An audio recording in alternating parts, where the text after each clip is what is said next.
Welcome out to Spanish Fork on this wonderful evening. This is Tucker with Spanish Fork Channel 17 checking in. We're here at the city's annual Dodgeball tournament, and it looks like the action is just about to get rolling here. On the left side of the court, we have Monarch Painting, and over on the right side, we have the Knucklers.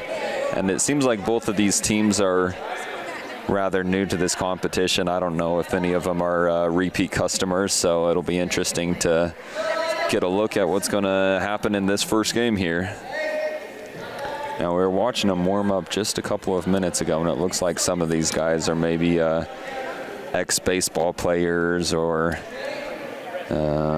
who knows, water polo masters. I'm not really sure, but a lot of them have quite the cannons of arms on them. Looks like we already have someone out on the left side here. That's Monarch Painting. Other than that, there's no casualties in the initial mix-up. And a ball's launched into the corner and caught over there. So one casualty from each side over there waiting on the sideline. And we remember, if a ball is caught, then someone gets to return into play. It looks like maybe Monarch Painting is not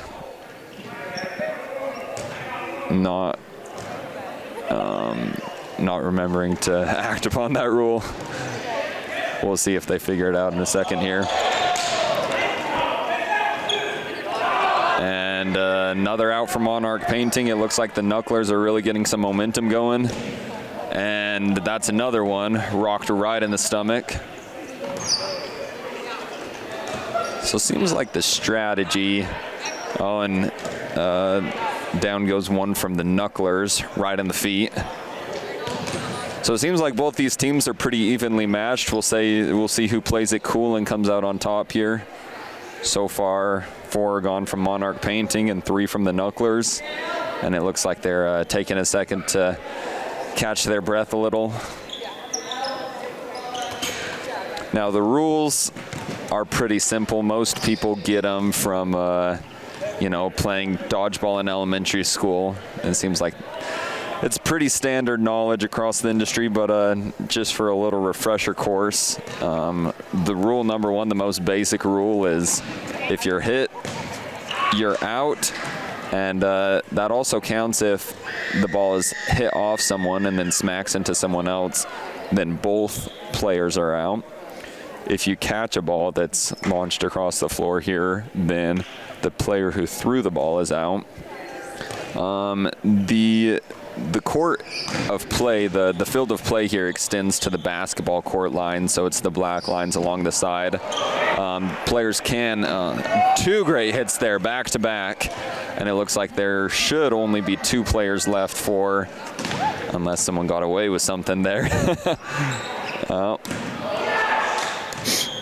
So it looks like, 2 players left for Monarch Painting, 1 player left for the Knucklers.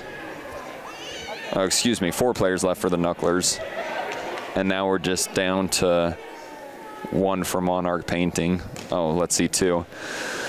There's a fun little rule here. There's something called the money ball. If the money ball, and great catch there by the Knucklers. If the money ball is put into the basketball net, then if there's 1 player left on the court and they have a ball that they throw into the basketball net, then the whole team gets to come back in. I've never seen one. They're pretty rare. We'll see what happens tonight.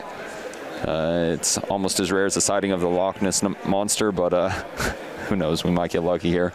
So it looks like the Knucklers take the first game pretty handily with 4 players left, and Monarch Painting might be ready for a little grudge match here. And the format this tournament is set up, it's the best of 2 out of 3.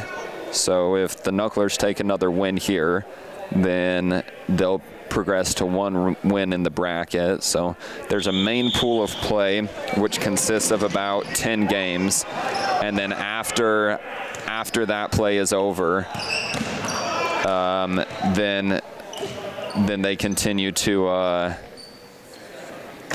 to a final bracket, which consists of 8 teams initially, then down to 4, then down to the championship game. And we don't have them in this gym, but the champions of last year, I take that back. We will have them in this gym in just a couple of games. The champions of last year, the Swolgers, are going to make an appearance tonight. We'll see how they do. A couple great throws and a couple of the players from the Knuckles out early on in this game, but it looks like the, and there goes another one from Monarch Painting. And that ball that just rocked across half court, the purple ball was almost caught, but not quite. And that one was out by the feet over on the Knuckler side. Here comes a nice toss. And back with a barrage. It looks like a Monarch Painting player is out on that one. Blue shirt over there. Now, Now someone came out from the Knucklers just barely, or should have come out, but their teammate caught it. So they were spared in that case, and they also get to have a player come back into the game. Here comes Monarch Painting back on the offense. Couple good tosses there. And a good dodge. So the game has slowed down a little bit. I think the Knucklers are just waiting to see if they can get a couple more balls in their hands, and then they're going to turn around and see if they can really go on the offensive here. They're going to let that one go. Somehow everyone went unscathed on that round. We'll see if their luck continues.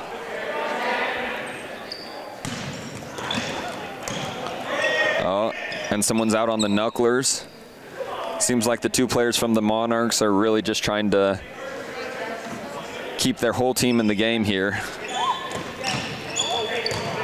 And another hit on the legs, and a great catch from what I thought was a catch. So it looks like we're down to 1 player from Monarch Painting versus 2 players from the Knucklers. And remember, if the Knucklers win again here, then now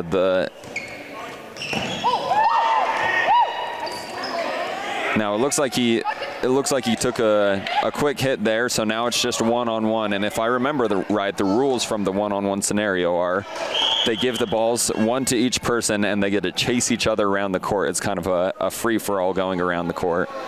So this should be really interesting. If Monarch Painting takes the victory here, then they'll be tied 1 apiece. If the Knucklers take their second win, then they'll take the win, the best 2 out of 3 on the bracket, and move forward, and then we'll be on to the next game. Now it looks like the player from the Knucklers is wearing a hat. One of the interesting rules about this tournament is that if a player's wearing a hat, that's an extension. As a matter of fact, any clothing is an extension of the player's body. So it's hard for the ref to catch everything, our 2 refs here. But if a hat is knocked off, that's a pretty obvious giveaway.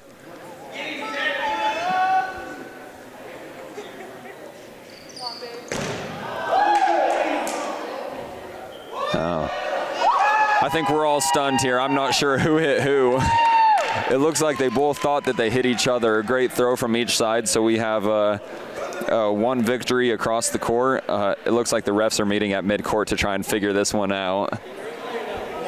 There's not going to be a camera replay here, so it'll just be up to the initial ref to make a decision here on what he saw there.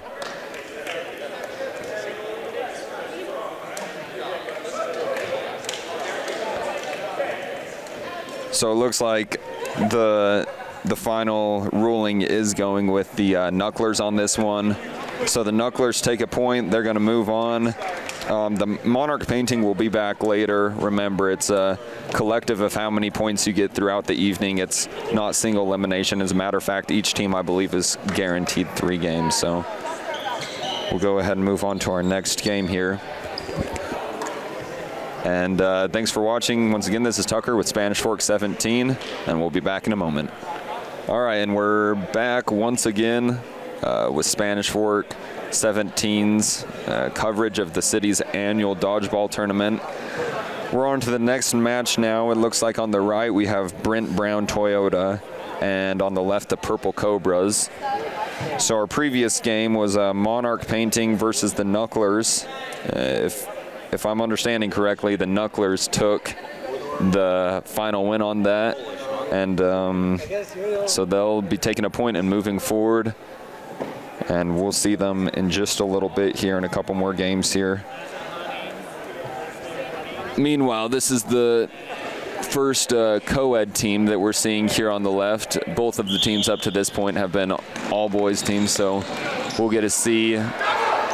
Now this is interesting. One of the players immediately right off the bat crossed the half-court line and looks like he's pretty happy about it. He was able to get one player out, so we'll see if that's a gamble that pays off in the long term, if the team would rather have him or rather have the other player out.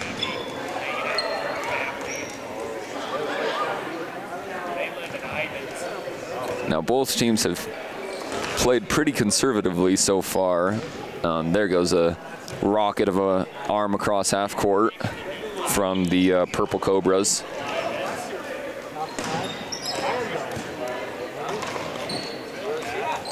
Oh boy, we got a shifty player here at midcourt. Oh, and there goes a hit right to the head. Another rule that we're observing tonight is all headshots are not considered a penalty against the person who threw the ball, nor are they considered a penalty against the person who got hit. We just consider essentially something that didn't happen and the play moves on, but I guarantee you she's going to be filling that one later, the gal in the red shirt on the Brent Brown Toyota team.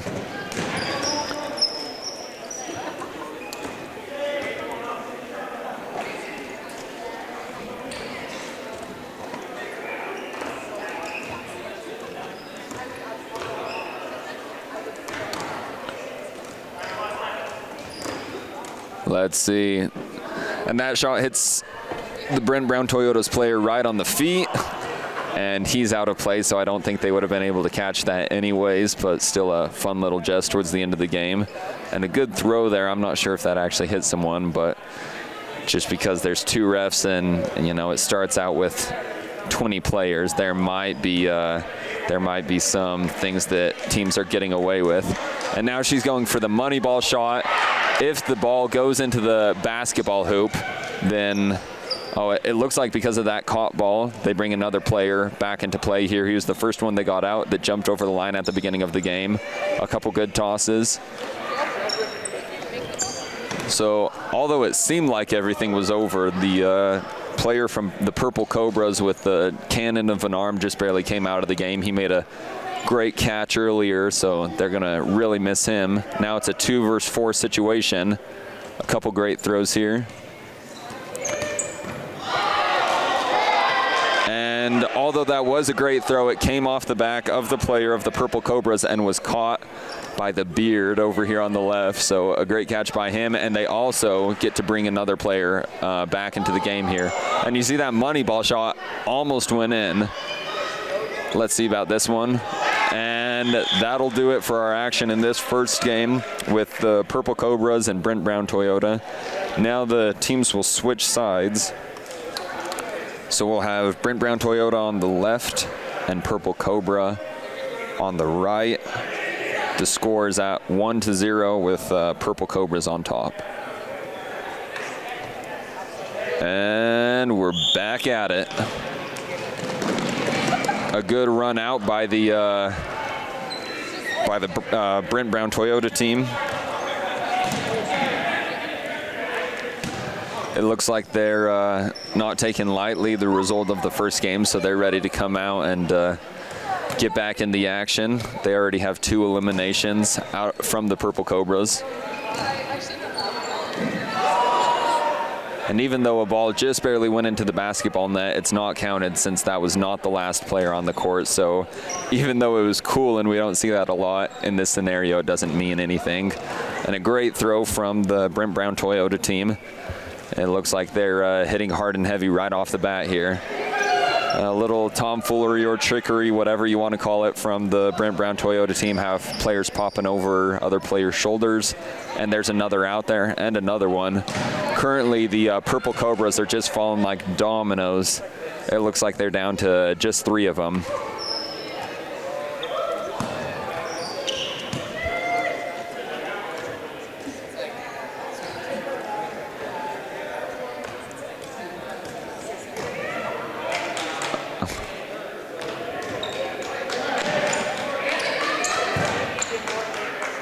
And although there was a player disputing it, he definitely got hit right on the feet there and tried to get away with something. But now here goes another shot for the money ball, and it looks like Brent Brown Toyota takes that game really quite easily with only one player out. So now things are tied up 1-1 on the court.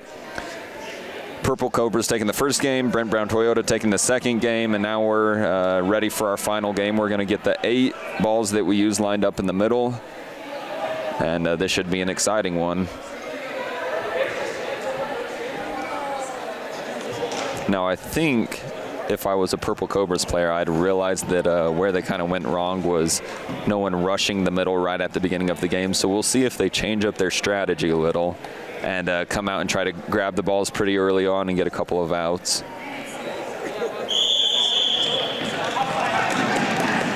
And here it goes. It looks like some of them were bought into the campaign and others weren't. So there's one casualty from Brent Brown Toyota, and it looks like also one out from the Purple Cobras as that ball was caught just barely. And another out from the Purple Cobras as the caught ball from Brent Brown Toyota brings their only out player back in. And now it's 1-1 tied up from both sides. And now 2-2. It's hard to keep up with all this action. It's happening so quick, but well, there's really not much to say here. Another out from the Brent Brown Toyota side, and then a great caught ball, so a player just barely came back into play just as they lose another one.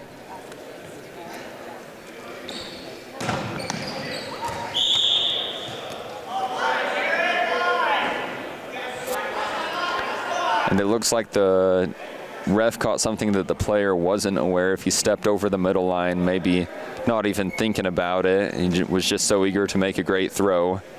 And so now it's down to 5 on the right, 5 on the left. It seems like the Purple Cobras took the first game by a landslide. Brent Brown Toyota took the second game by a landslide as another player goes out on Purple Cobras. So it's no surprise that they're pretty evenly matched up for this last game, and both playing it pretty carefully since this is their last shot to take a point on these matches that they've been playing. That shot's a little off the mark, but we'll see if he makes up for it right here. Oh, and a great throw by the player on the Purple Cobras.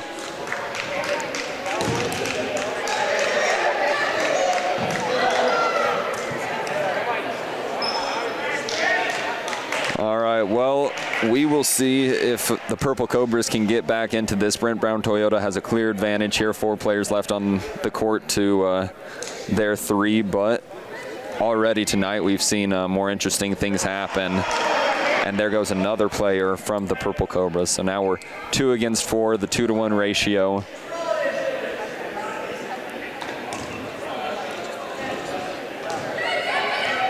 A couple of actionless tosses so far. Looks like the Purple Cobras are really playing pretty timid.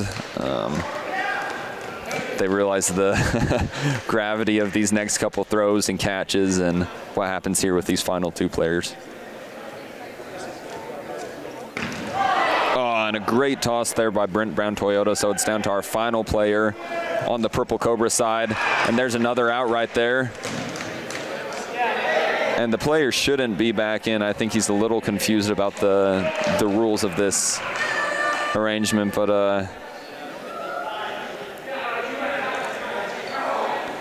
and although it may have happened really quick, it looks like I missed it. The final player from the Purple Cobras is out, so that means Brent Brown Toyota takes the final game and the second game, so they move on with the points, and we'll see who we have up next on the schedule.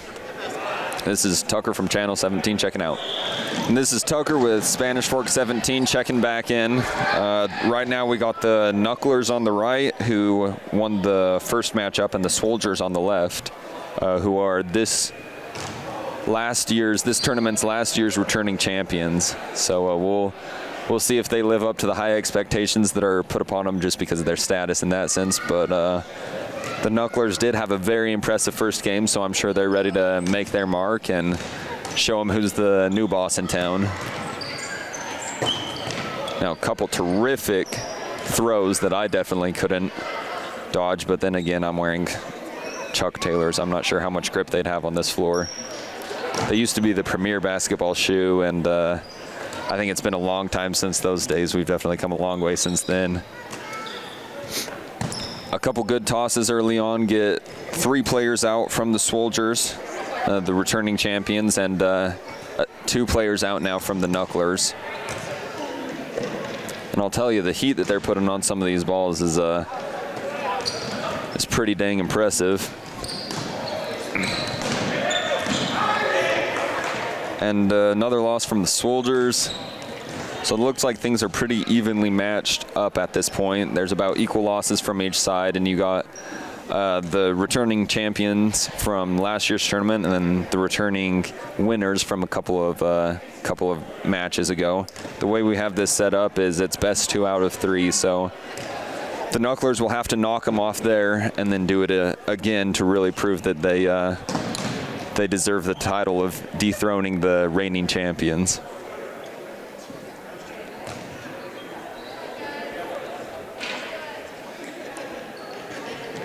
Now there's a quick break in the action while each team kind of figures out their strategy. A couple good throws are made, and it looks like 1 casualty came from the Soldiers, so he takes his time walking off the court.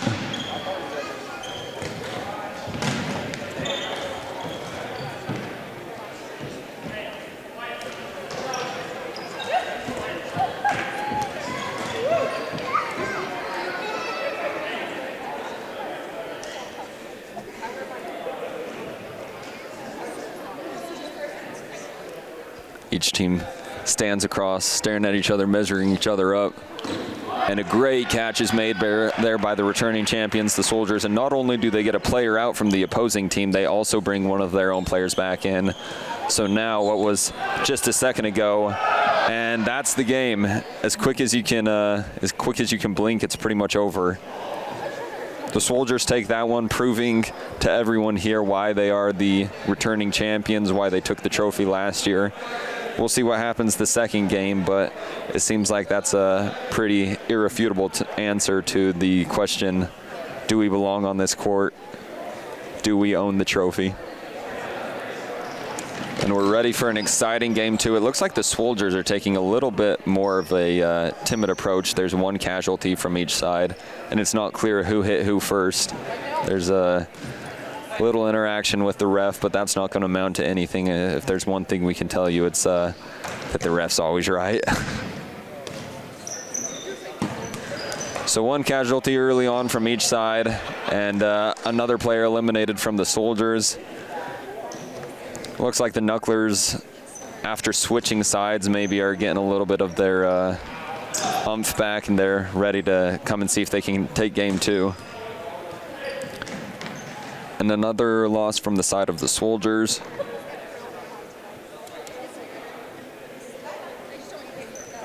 Now we stand at 3 eliminations from the returning champs to one elimination from the contenders, and make that 4. Seems like the Soldiers have been a little bit less active this game. Not as many throws made. Seems like they're just biding their time and waiting for the opportune moment.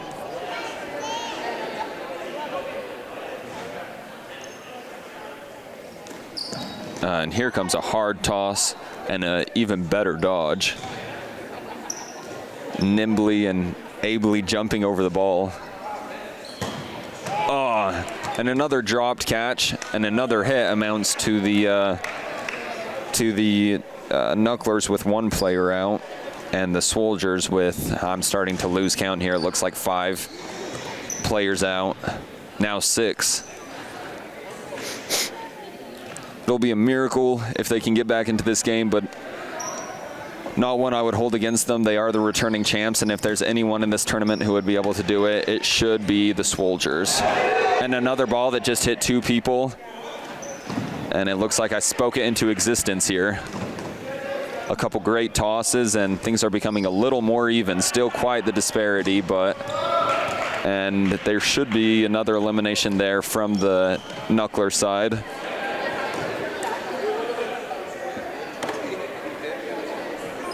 Now these last 3 players from the Soldiers look pretty resolute and look pretty determined to a couple great tosses here, and another player out from the Knucklers. And another one. Now they're dropping like flies. Now it's 2-3, but seeing how this game is going and seeing the kind of cannons on these Soldiers' arms, this should be a pretty even matchup. But then again, we can't discount the dodging ability of the Knucklers over here, who have just proved me wrong. Now it's a 1-2 scenario. Now remember, if he gets that ball that he's holding, the blue ball, into the opposing team's net, then he's able to get all the players back into the game. It looks like he won't even go for it. And a great toss there. So now it's a one-on-one scenario. The ref should be blowing his whistle to call both teams to get one ball into their hands, and then they're able to freely roam the court and attack the players on the other side. It's really impressive that after the it seemed like a 1-2 ratio at one point in time, where the Knucklers had twice as many people on the court as the Soldiers, to be able to get this many players out from the Knucklers and even threaten the game like this is pretty impressive.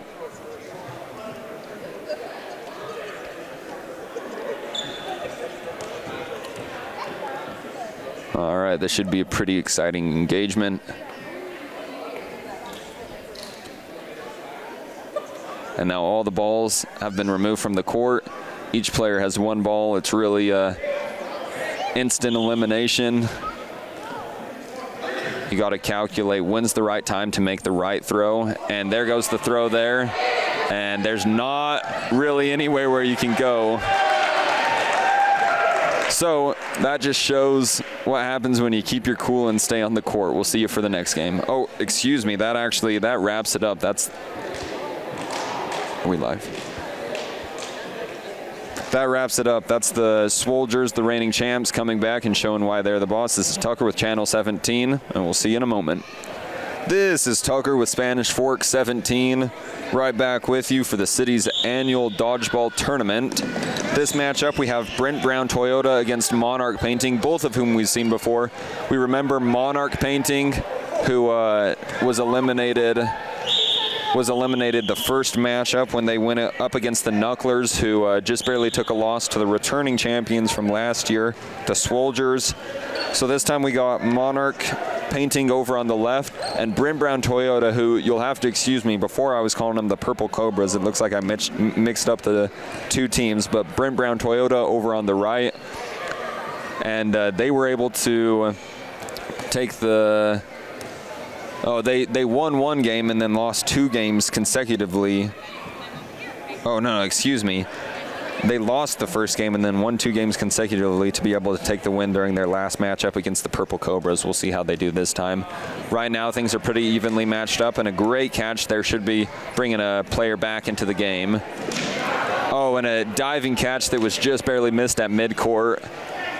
So, it looks like Brent Brown Toyota is jumping off to an early lead and proving why they won last game, and we'll see if they get a chance later.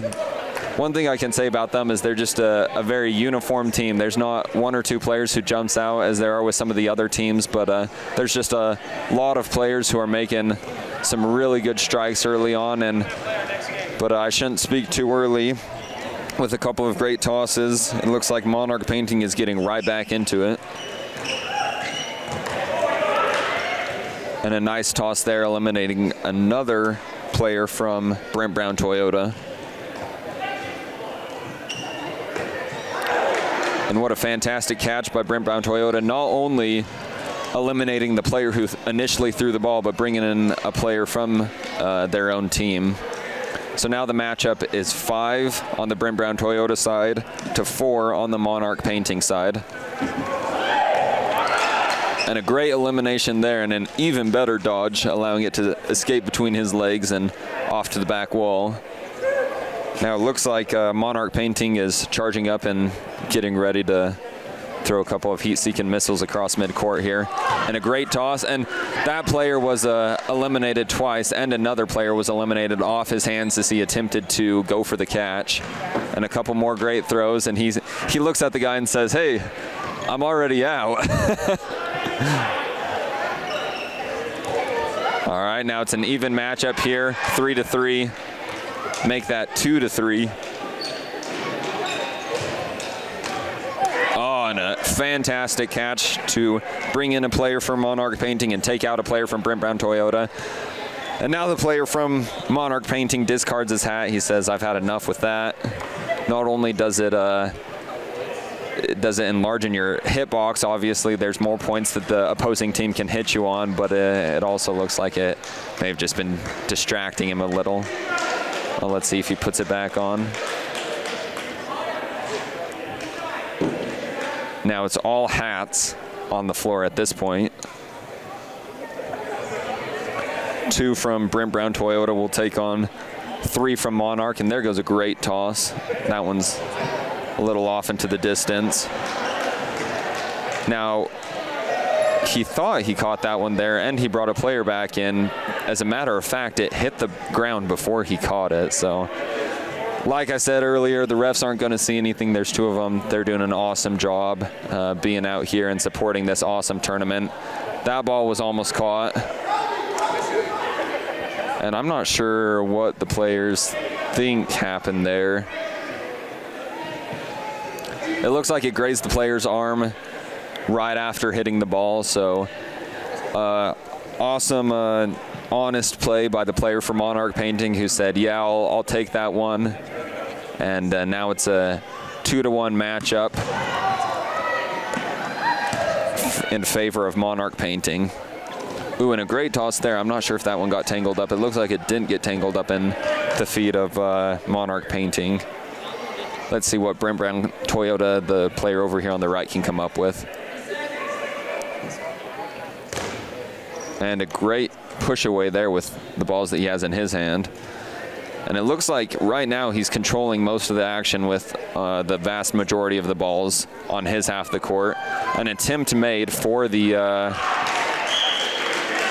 Now that right there is a play that you can make where you can step across half court, and knowing that while you're doing that, you're going to be eliminated as soon as your foot lands on the other side. But at the same time, if you hit the player on the other side, you're getting a little bit closer. And that situation right there, it paid off as Monarch Painting takes the first game.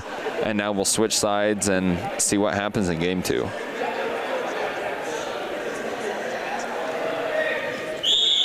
And we're back for game 2. This is Tucker with Spanish Fork 17. On the left side, we got Brent Brown Toyota, who's taking on Monarch Painting on the right.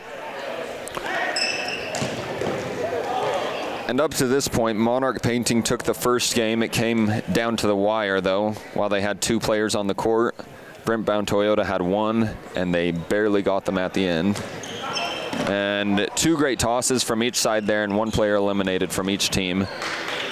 And they'll take their time walking off the court. And a great toss through everyone to hit the player in the back. He's glancing over at the refs because he knows he should be out, but he's going to get away with something there.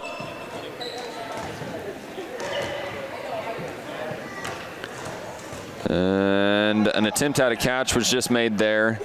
And it looks like another player eliminated. Just as soon as he's eliminated, though, a great catch is made to bring a player from Brent Brown Toyota back in the game and eliminate the player from Monarch Painting. And we see yet another great catch made by the same player, black bandana with red shirt, on Brent Brown Toyota, who's really giving us some standout action right here. And a couple great tosses are made by Monarch Painting.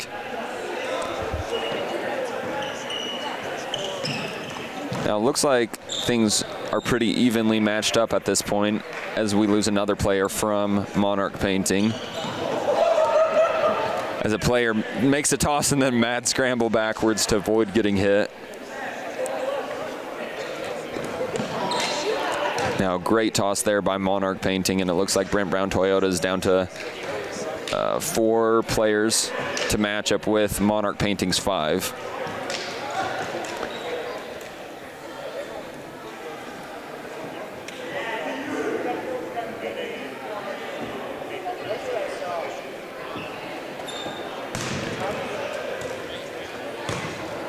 And there's an awesome toss across half court. Nothing's landing right now, though.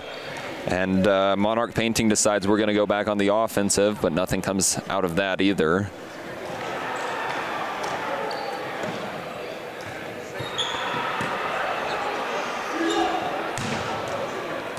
Now, all of these players can really throw, it seems like, as we lose a player from Brent Brown Toyota, but not all of these players can really catch.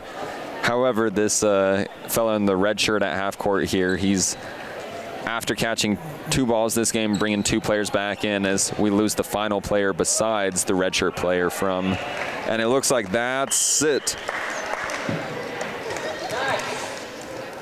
So, after winning 2 games to 1, if I'm not mistaken. Yeah, 2 games to 1. Monarch Painting will wrap this one up with the victory, and Brent Brown Toyota will live to fight another day. This is Tucker with Spanish Fork 17. We'll see you on the other side. This is Tucker with Spanish Fork 17, and we're back to the action. This matchup is between the Knucklers and Brent Brown Toyota, who we saw last game. And the player in the red pants from Brent Brown Toyota makes a futile effort at trying to get an early jump on the ball at midcourt there. Meanwhile, we'll see if a lot of players get out here. And that's a big hit. The player who really stayed in till the end and made all the impressive catches throughout the game for Brent Brown Toyota takes an early exit. Meanwhile, the Knucklers make a catch, and it looked like they would have brought a player back into play, but he walked in and walked right back off. Now the Knucklers really feel like it really seems like they're out here to prove something. They get a couple players out early on, and we remember the Knucklers from a couple games ago. They played the Swolgers, the returning champs, and despite pretty impressive efforts, they were never able to capitalize, and the Swolgers took them 2-1. However, the Monarchs have had a taste of victory tonight. They won, or excuse me, the Knucklers have had a taste of victory. They did win Monarch Painting the first 2 games of the evening, and they take a very quick victory here over the Brent Brown Toyota team. And that may be the quickest game so far of the evening. It looks like the Knucklers may have wanted a grudge match after falling so rapidly to the returning champs, the Swolgers. And who knows, maybe if they keep this kind of play up, they'll get the opportunity to come back and face them one more time tonight in some of the bracketed play. We'll see, though. Brent Brown Toyota has surprised us before. We'll see if they can come back and get an impressive round 2 win against the Knucklers here. And it looks like the Knucklers are quick off the line, and a quick exit is made from Brent Brown Toyota. And that throw goes nowhere but into the ground. And despite all the balls flying in every direction, only 1 player is eliminated from Brent Brown Toyota and 1 from the Knucklers.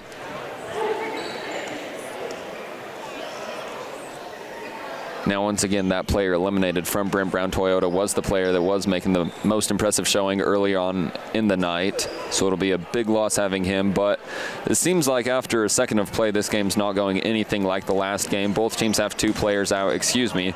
Brent Brown Toyota has 3, and the Knucklers have 2.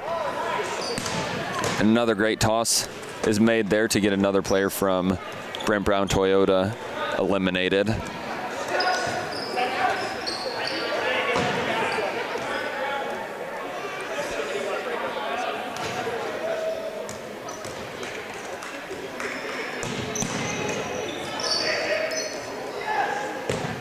And after a couple quick tosses, and all of a sudden there's a huge disparity. Brent Brown Toyota is left with 2 players, and that's a hit to the head there. And that might be a little miscommunication in the rules, because head hits don't count as a player getting out. However, if you hit the clothing, including the hat, then the player should be out. So I think what he's arguing is that the ball first hit his hat and then it hit his head, as he tries to make a toss there for the basket, what's considered the money ball. If he makes the ball in the basket, then he gets to bring his entire team back in. And you see he misses there, and that wraps up the action for this round. The Knucklers taking 2 solid wins over Brent Brown Toyota. This is Tucker with Spanish Fork 17. We'll see you for the next game. This is Tucker with Spanish Fork 17, and we are back to the action. Now this game is a matchup between the Purple Cobras, who it's been a little while since we've seen them, versus the Soldiers, the returning champions, and it looks like one player from the Purple Cobras made an early exit. Now earlier on in the evening, I mixed up the two between the Purple Cobras and Brent Brown Toyota. What happened was Brent Brown Toyota won the first game, and then the Purple Cobras were able to turn around and win the 2 following games, if memory serves correctly. So we'll see if the Purple Cobras are able to make a stance here against the returning champions, the Soldiers.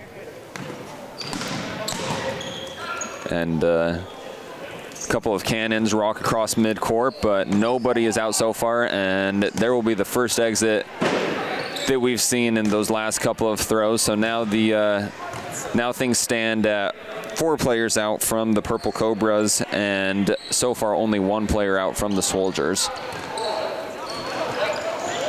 And it definitely looks like somebody was clipped there.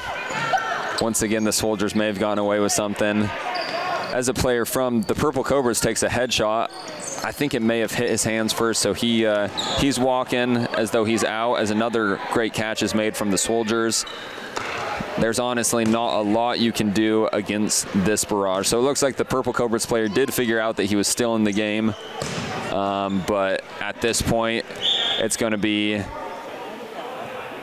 8 versus 1. However, an argument is being made,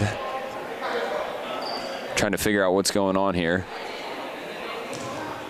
And attempt at the money ball throw is made there for the 1 remaining player from the Purple Cobras. It looks like he just got smacked on the foot there.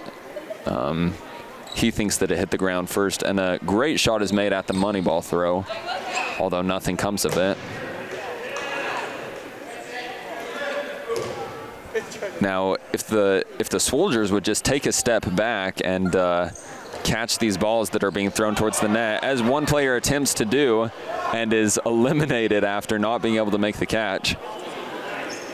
Now the Soldiers are just frustrated at this point, and if they make this catch, that is the end of the game. So the Soldiers handily take the first game, eliminating all of the players from Purple Cobra without losing all of their players off the court. There was 1 lost at a certain point in the game. However, they were able to make a couple of catches to get all of their eliminated players back in. And they are giving a deafening shout as to why they are the returning champs, why they took all the games in their favor last year. But we'd be up for a surprise if somehow the Purple Cobra can claw their way back in and give us a little surprise here. That throw goes nowhere. And it looks like already we have 1 player eliminated from the Purple Cobras. They're going to have to start returning fire.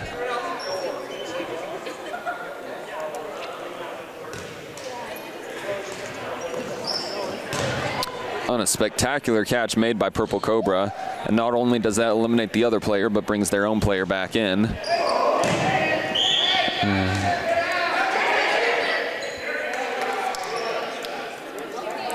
And that catch should have definitely eliminated somebody. They're having a little dispute about it, but eventually the player from the Soldiers admits that his ball was caught on the other side of the court.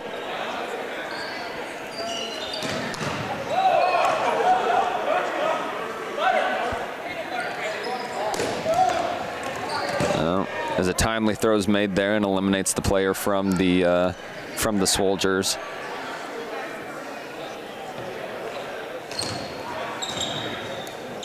Excuse me, the Purple Cobras.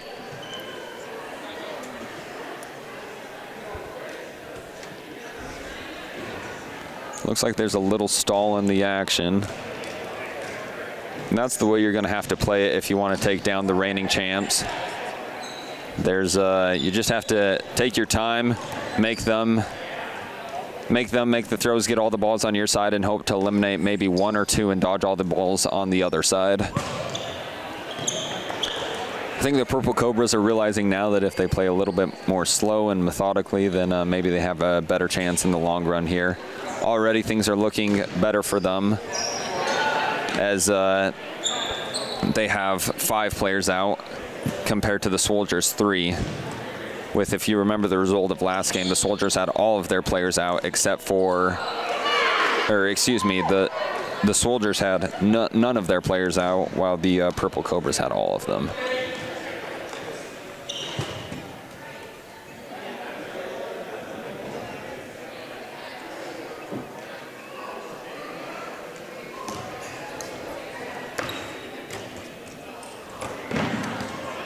Another great toss is made there to eliminate one of the final 4 players from the Purple Cobras.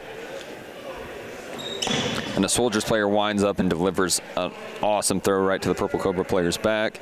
He walks off the court, leaving only 2 people left in between the Soldiers and victory. Excuse me, 1 player left between the Soldiers and victory. So far, they haven't lost a game tonight, and they go for a toss there and gets nothing out of it. So the Soldiers will take that round of games against their opponent, the Purple Cobras, and we'll get to keep the Purple Cobras on the court for the next round of games here, and the Soldiers get another break. This is Tucker with Spanish Fork 17. We'll see you the next game. This is Tucker with Spanish Fork 17, and we are back to the dodgeball action on this brisk and chilly November night. Now it looks like the Purple Cobras made a consensus that they were not going to run towards midcourt, and so far it doesn't look like, oh, there we go, it did pay off for them in that instance. A player went out, and now they should have a player re-entering play. Now the Knucklers here on the right, they've kind of had an interesting run of events tonight. They won their first matchup against Monarch Painting, lost to the returning champs, the Soldiers, and then won their third matchup against Brent Brown Toyota pretty handily. We'll see what they can do against Purple Cobra, who has 1 victory under their belt and 1 loss. So winning here might decide whether or not they make it into tournament play later on in the evening.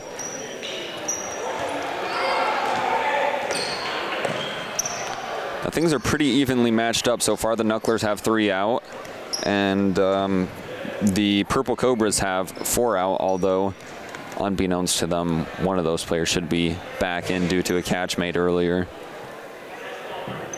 Maybe they're watching this after the fact and think to themselves that could have made the difference. We'll see later on. And a great toss there, hitting the player on the Knuckler's foot. And that shot goes high and wide.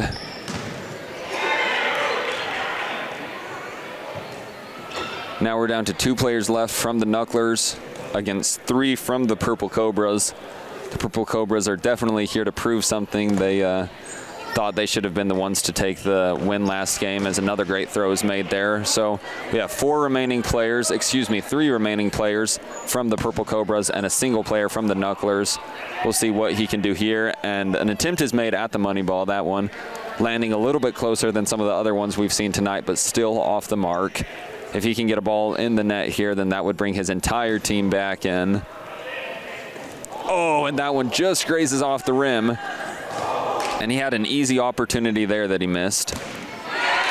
And that'll do it. The Purple Cobras take a good victory there, and the Knucklers will have to turn around and see if they can fight their way back into this one. And now we're back for game 2. We're going to see if the Purple Cobras stand by their strategy that worked for them last game. Not a single one of them charged to grab a ball early on in the game. We're just waiting for our ref to get back with us. And she is on the line and moving the ball back to the line to make sure everything is fair and equitable as we start our round here. And it looks like this time, oh, they took a little bit of a different strategy, but not much. He got out as he crossed the line and was able to get a player out at center court. Other than that, nothing really of note happens in this opening barrage. And there we lose a player from the Knucklers to a great toss by the Purple Cobras. A couple great throws are made, but nothing lands.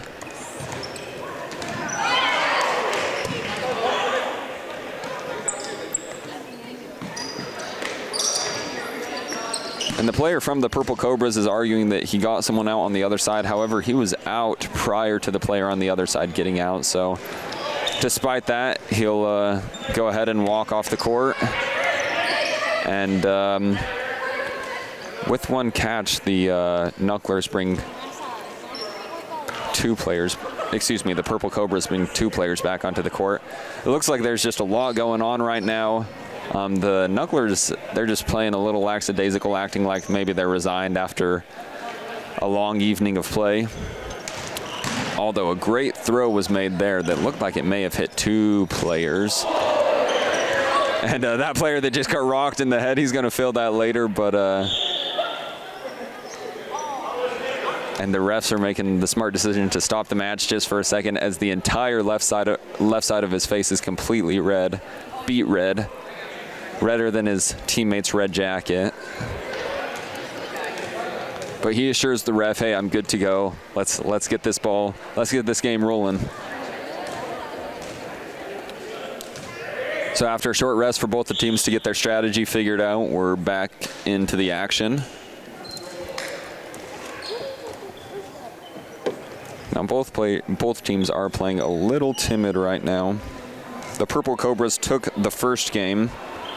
We'll see if the Knucklers on the left side here can come back and get the victory they really need for this second game, or if the Purple Cobras can wrap it up 2-0. And there's a great toss there that gets the player in question earlier out, and another player out from the Knucklers.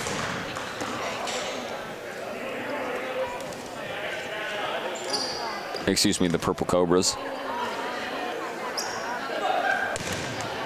There's been so many teams tonight, it's starting to get a little difficult to keep track of them. But we have the Knucklers on the left, Purple Cobras on the right. The Purple Cobras took the victory their first game and are trying to get a repeat for their second game. Although right now things do look pretty evenly matched. 5 players out from the Purple Cobras, 4 from the Knucklers. And the ref is saying, hey, you're out, it got you in the leg, as he gives the balls back to his team.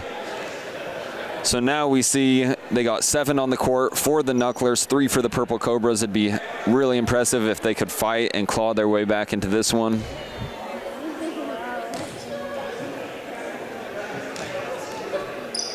And here comes the first barrage of tosses, and nothing lands there, and nothing from the second. And great tosses made by the Purple Cobras to get elimination. However, they lose one of their own in the action. So now we stand at 2 for the Purple Cobras and 6 for the Knucklers. Make that 1 for the Purple Cobras.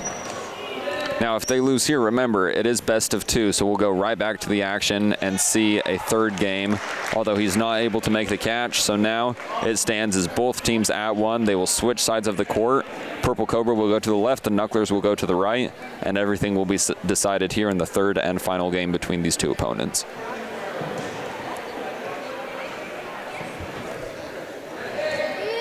And now we're back for our third and final game between the Purple Cobras and the Knucklers. The Purple Cobras once again decide, hey, let's do what worked the first game.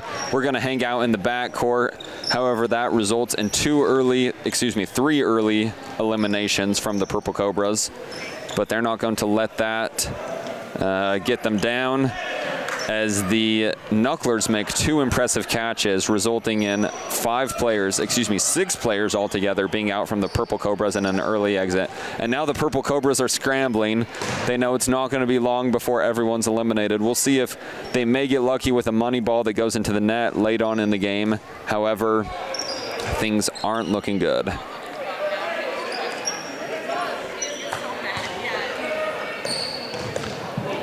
Now, you'd think at this point in the game that the Purple Cobras would have a pretty easy time of finding a target here, as every single one of the players from the Knucklers is still in the game, as the Knucklers wind up and make a great toss there. So with the final player from the Purple Cobras, let's see if he can make the money ball shot. He makes a wild heave and nothing results from it. So the Knucklers will take this. After losing the first game, they go 2 games back-to-back with the victory, and they'll meet in a high five at half court. This is Tucker with Channel 17, Spanish Fork 17, excuse me. We'll see you on the other side. This is Tucker with Spanish Fork 17, and we are back to the action. Now, this should be a pretty fun matchup here. On one side, on the left side, we have the Purple Cobras. The Purple Cobras did lose their last matchup against the Knucklers, although they won 1 game in that matchup. However, we got to remember this is best 2 games out of 3. On the right side, we got Monarch Painting, who Monarch Painting has had an interesting evening. They lost both their games originally to the Knucklers, who have had a pretty decent showing, only really being beaten out by the Soldiers up to this point. Then after that, Monarch Painting had a break for a few games, and then matched up against Brent Brown Toyota, who they won 2 games to 0. At this point, it really could be anyone's game. Purple Cobra may be a little tired because they have played a couple of games back-to-back. This is the 3rd leg of games. They should have had a break in the middle. However, one of the teams that was going to match up against them earlier on in the night, Houston Real Estate, didn't make a showing tonight. They are missed, though, in this scenario because now the Purple Cobras are playing 3 back-to-back.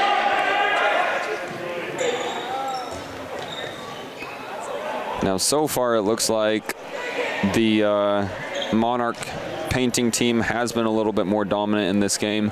They're left with 6 players on the court compared to the Purple Cobra's 3. The Purple Cobra may be filling the games before this and are just ready to have a break.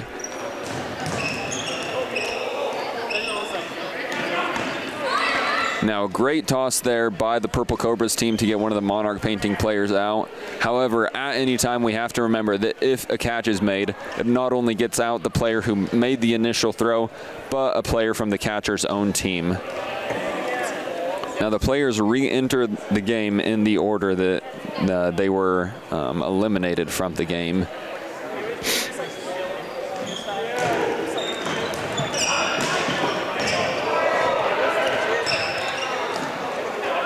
And it seems like the exact same player that got hit in the head earlier gets once again smacked right in the side of the face.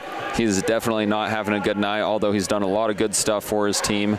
He seems to just attract these dodgeballs right to the side of his head.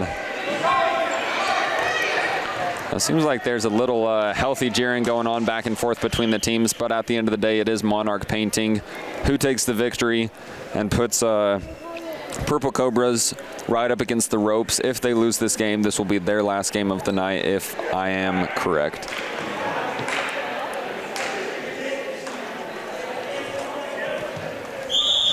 Now, we're back to action as the Purple Cobras are right on the edge of elimination here. Not only from this round, but from the tournament altogether, this could easily be their last game. So we see 1 player from each side take an exit.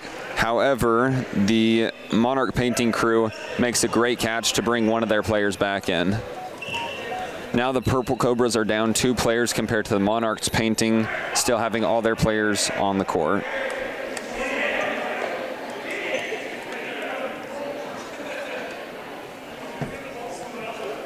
And now, after a little arguing to figure out what exactly happened, another one of the Purple Cobras players drops off the court here. And if I had to put it into words, I'd say that these Purple Cobras are just about ready for this evening to be over. There's a couple players left out on the court who still have a little bit of life left in them. However, for the most part, it just seems like they're tired after 3 rounds back to back, 6 games or 7 games. They're just about ready for this action to wrap up. Now, Monarch Painting does lose one of their players. However, just as quickly on the other side, the Purple Cobras lose one of theirs.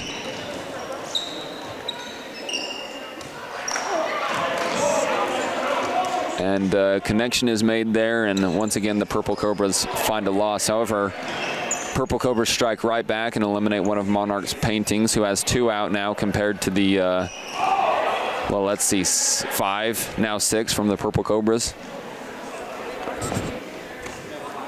And there we see another player fall from the Purple Cobras, so we leave it at 3 players remaining on the court compared to Monarch Painting's 5. They are up against the ropes. We'll see if this is where they get nasty and this is where they turn around and find a way to get a victory out of this one. And a toss is made there right into the floor near midcourt.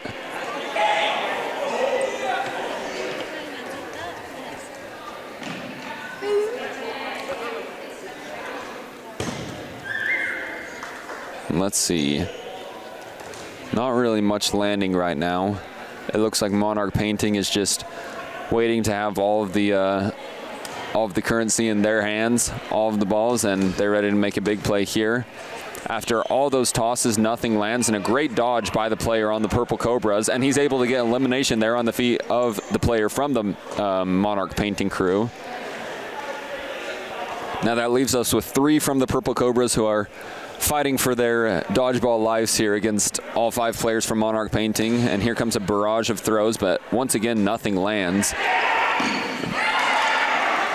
Now, this is interesting. We might have to go into the rule book on this one, because the player from the Purple Cobras dropped the ball in order to make the catch. And if I understand correctly, that should be an elimination. Now, after a couple of quick eliminations here, we end up with 4 players from the Purple Cobras on the court and a final player from the Monarchs. What a quick turn of events, and especially impressive for the Purple Cobras to find a way to claw their way back into this one after being outnumbered. It seemed like at one point 10-1.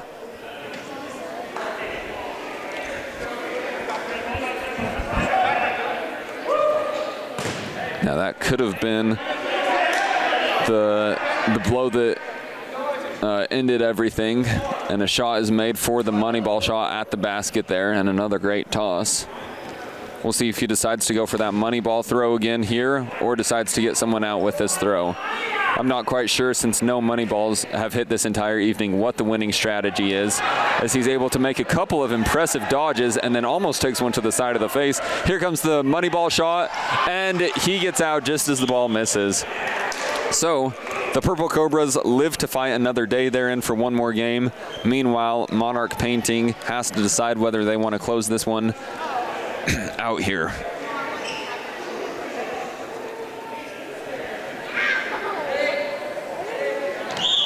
And we're back to the action here for the 3rd and final game, as we see the best 2 out of 3.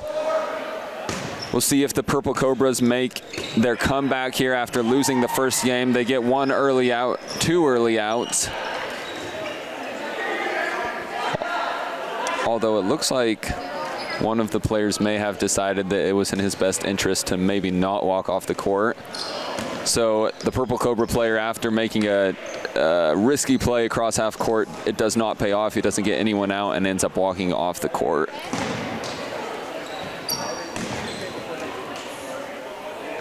Now things are pretty evenly matched up here. We're losing 3 from we've eliminated 3 from the Monarch Painting team. Meanwhile, 2 from the Purple Cobras, as another elimination is made. And that player rolls his eyes, knowing that could have been a pretty easy catch to make.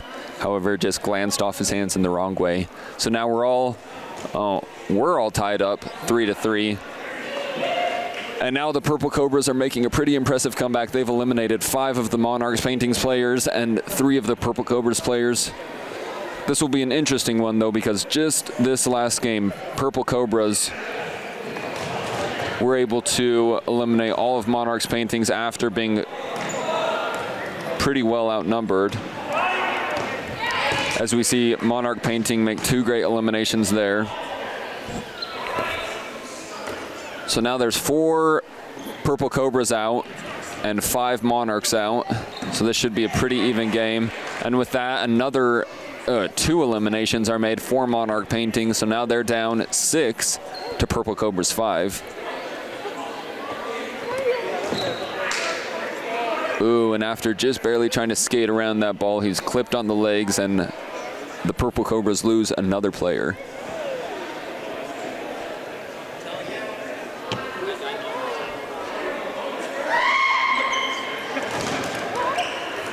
Now after a short break and a bunch of tosses, nobody is hit there. So it's still just as we were before. However, things are really starting to heat up here. And here comes a barrage of throws from the Monarch Painting crew, and they're able to eliminate one Purple Cobra. So as it stands on the court, we have 3 left from Monarch Painting, 4 from Purple Cobra. Everything's tied 1 game to 1 game. The winner will be decided right here. And as the player from Monarch Painting bends down to pick up a ball, he's slapped on the inside of the leg, making it 2 against 4. However, we have seen more impressive odds being usurped tonight, so we'll see what happens here. Still, at this point, it's anyone's game. And that player steps across half court, and the last player is eliminated. So after falling 1 game to none, Purple Cobra decides, hey, we still got something left in us, and they come back winning 2 games in a row. This is Tucker with Spanish Fork 17. We'll see you for the next game.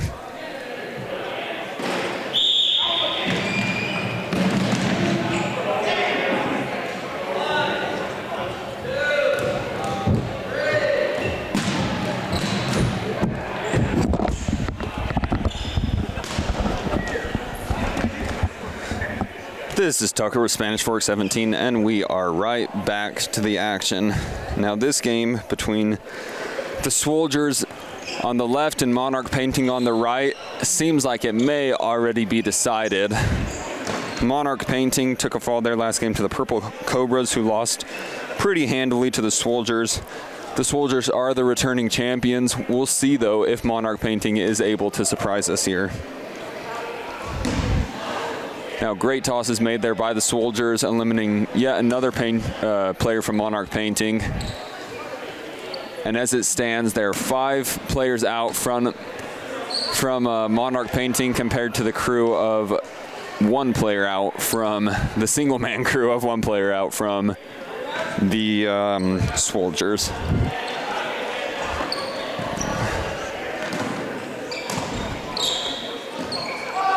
And an impressive catch is made there right in his gut on the fastball by the player in the, what is that, Cubs hat? No, Cincinnati hat over on the Swolgers. And here comes a barrage back, and 1 ball lands there, leaving it 2 players left from Monarch, 1 player left from Monarch Painting, and you can see the fear creeping into his eyes.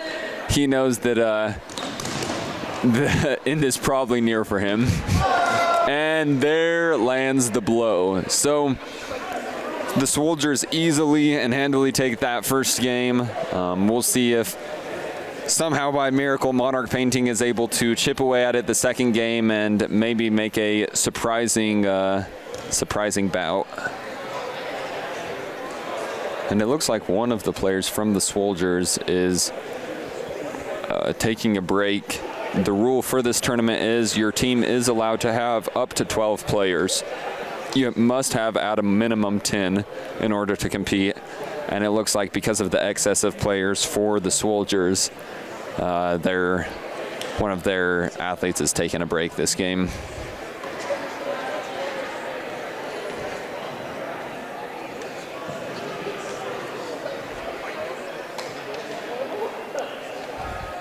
Now after a brief discussion at midcourt, the refs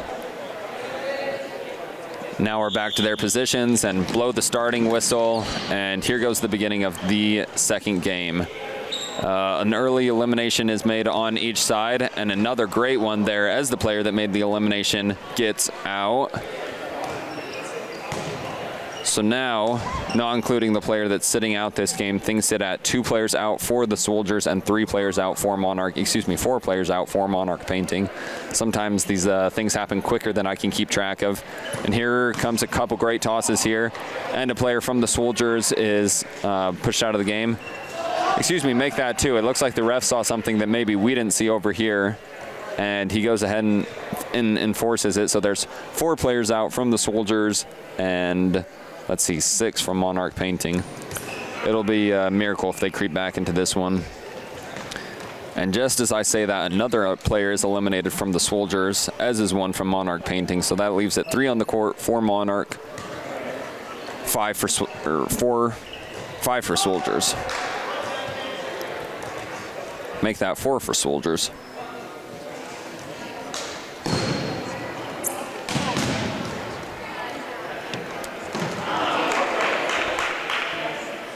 Now, seeing some of the throws that these Soldiers players are making, I can guarantee you if I was on the court right now, you'd see me over in the corner hiding in the trash bin with my face peeking out every now and then to just make sure that I wasn't hit. I mean, some of these have to be clocking in at, I don't know, 40, 50 miles an hour, which I'm pretty sure in dodgeball terms is pretty quick. Now, these balls are pretty soft, but when they're going that fast, they'll still sting like heck when they smack you in the side of the face or on the legs or even in the gut. And after a great toss there, there's only one player left on the Monarch painting side, and he makes an attempt. Nothing lands, though. We'll see what happens as he briefly turns his back, collects his bearings, makes a heave for the basket, and everything there misses. However, he does not end up with a ball. We'll see if his teammates maybe help him out here.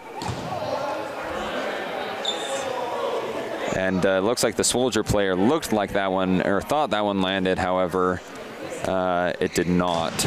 And there's the fatal blow. The Soldiers take this one yet again, 2-1, proving why they were the kings of the court last year.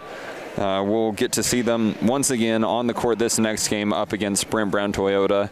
This is Tucker with Spanish Fork 17. We'll see you in a moment.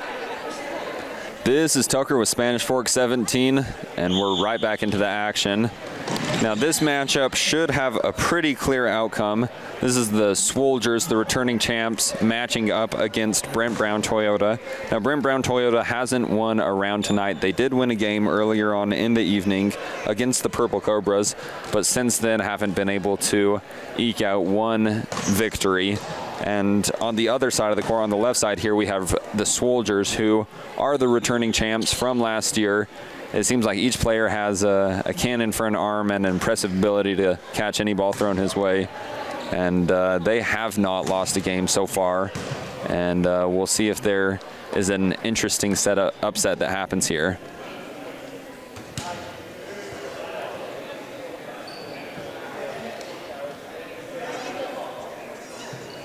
Seems like all play is stalled just for a second. Already there's a pretty clear disparity as another player is eliminated from Brent Brown Toyota and another one, and they're falling like dominoes over on the right side of the court as the Soldiers only have 2 players out. Right now it sits at Brent Brown Toyota having 6. And another elimination is made there, leaving Brent Brown Toyota with only 2 left. Meanwhile, the other side of the court is pretty full. And now we're left with a situation we've seen a couple times before this night. The Soldiers having almost all of their court full while their opponent is down to 1 person. We'll see if after several impressive dodges, that wraps up things for that round.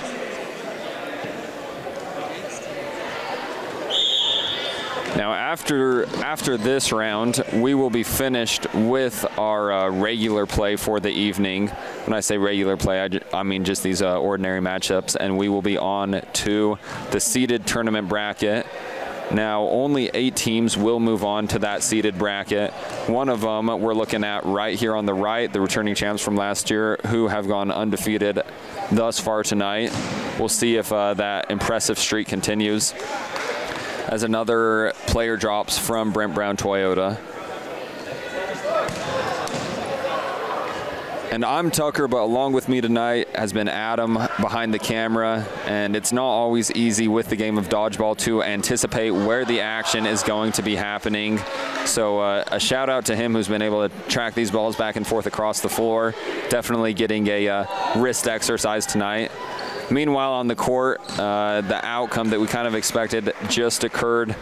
The Soldiers take their final victory here in the regular play, and Brent Brown Toyota ends the night not able to cap a victory. So we'll see you guys in the seeded tournament play. We appreciate you from Spanish Fork 17. We'll see you on the other side.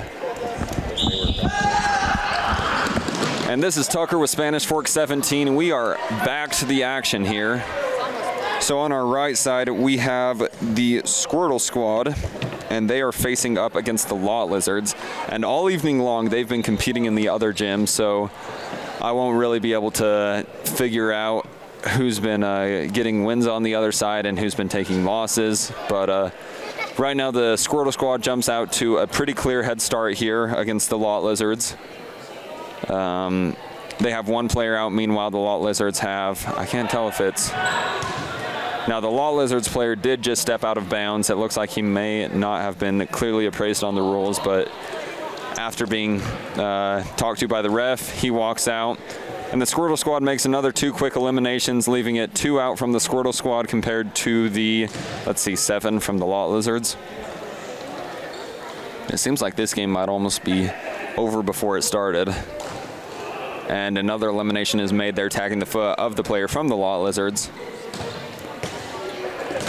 Now, I've been told that the Squirtle Squad, who's looking official over here in their matching jerseys for some of the players, I've been told that they were the champion from a year previous. I wasn't there to see that.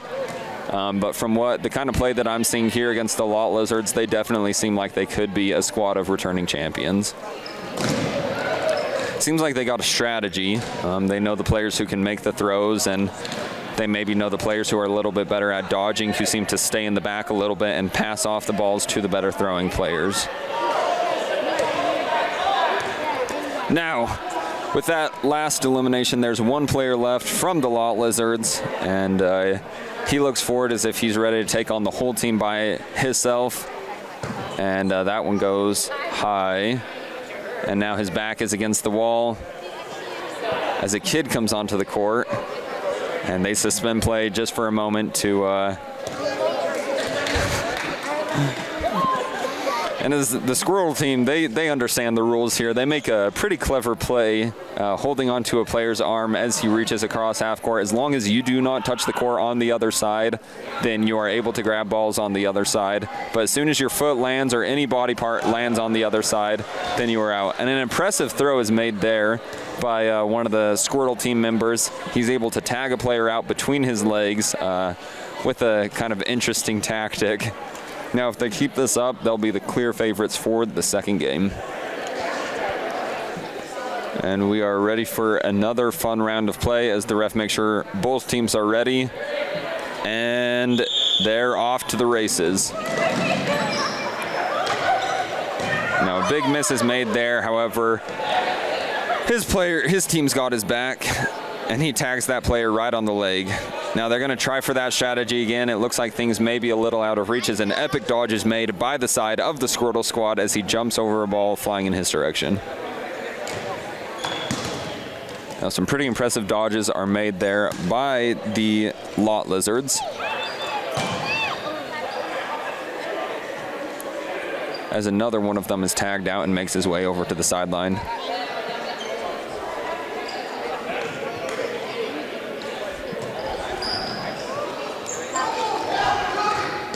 And there comes a fantastic throw by the Lot Lizards to eliminate 2 of the players of the Squirtle Squad. I didn't see one of them happen, but one of them was great cross court, a little misdirection, and then the ball came in pretty quick.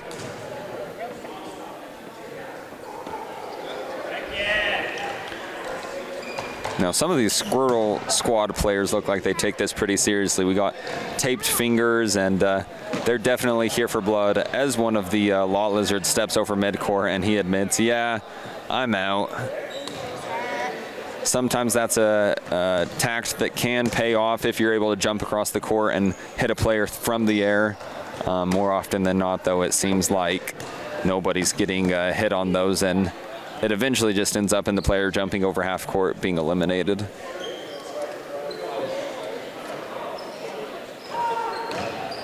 And a fantastic catch is made by the Squirtle Squad, eliminating yet another player. And now they've brought every single player back into the game that was eliminated originally on the Squirtle Squad.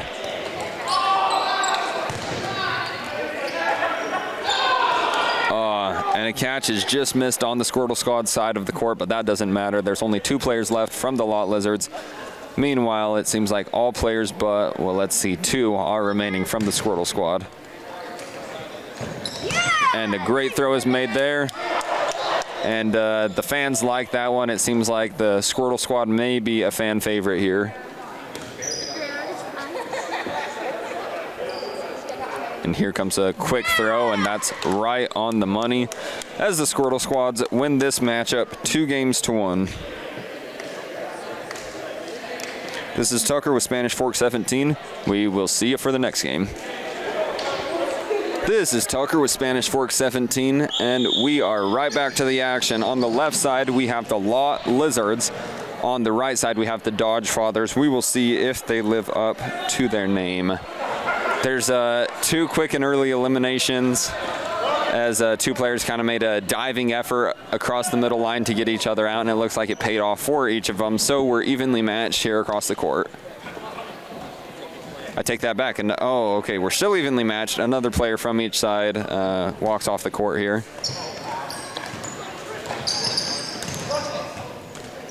And a couple great tosses end in nothing there until a catch is made on the Dodge Father side, and a player from the Lot Lizards re-enters the game.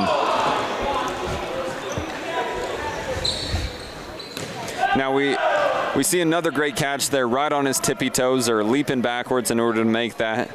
So now the Dodge Fathers pretty heavily outnumber the Lot Lizards as they lose another player. So it's down to 3 on the Lot Lizard side of things to maybe 9 on the, yeah, as this player walks off, or 2 players walk off, that'll be 8 players on the Dodge Father side. So far in this evening's action, we've seen a couple really standout teams in the A bracket. We really saw the Swolgers, who are last year's returning champions, come back and show us why they earned that title.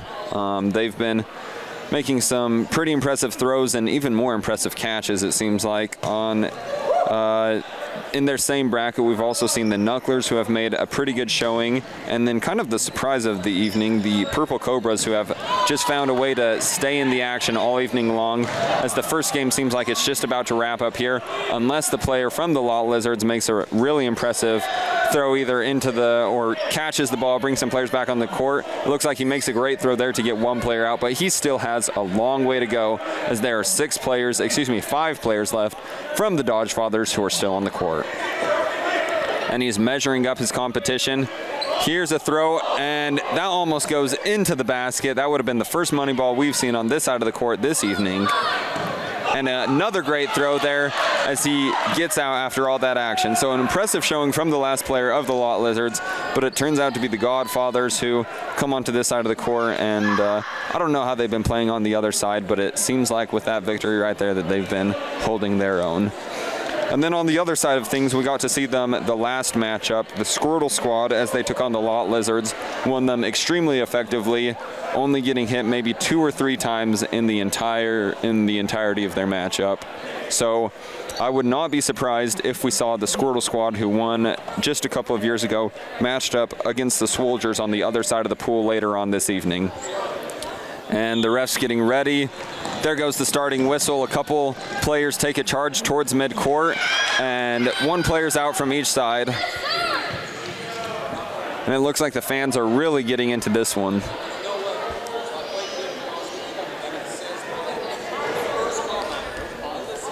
Now both teams are kind of measuring each other up, and here comes a barrage of throws from the Lot Lizard side. They're able to eliminate a single player from the Dodge Fathers, but that puts the Lot Lizards with the clear advantage in this game. A single player out to the Dodge Fathers, 2 players out now to the Dodge Fathers 3. So now they retain just a slight advantage over their opponent. There comes a great throw that is narrowly dodged on the other side, and the Dodge Fathers answer right back.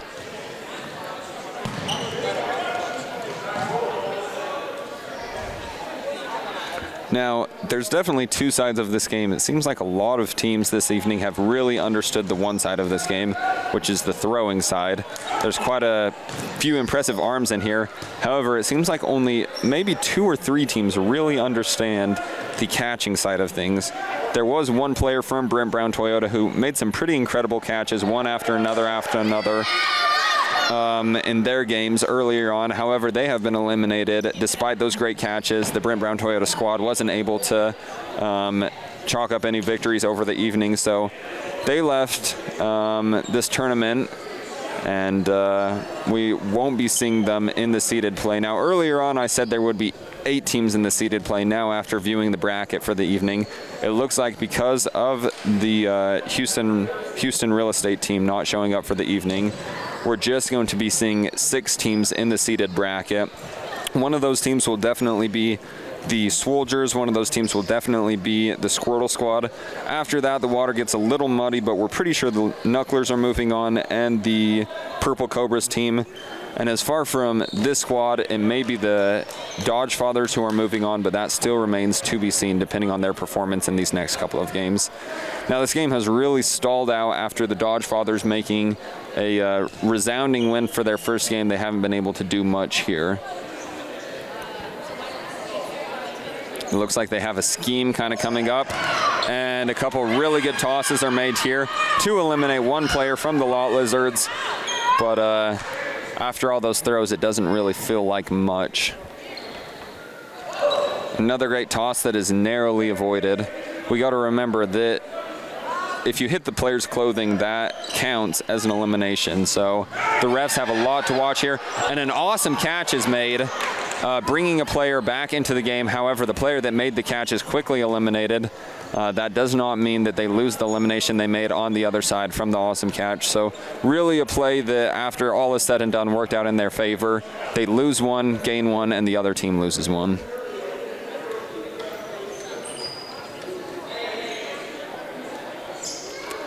Here's a quick throw that thuds off the back wall.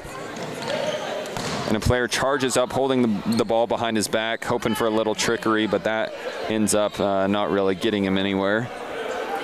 So now things are evenly matched across the board, 6 players from each team. As a player on the Lot Lizards tries to make a catch, that doesn't end up in his hands after all is said and done, and is the same for another one of the players. That makes 3 of the players. It looks like they're getting a little too eager and maybe trying to make some catches that they really shouldn't be going for. So now we end up, after a quick turn of events, with the Lot Lizards having 2 players and the Dodge Fathers, after being able to make a great catch, bring one of their players back into the game, who now stand back at 6.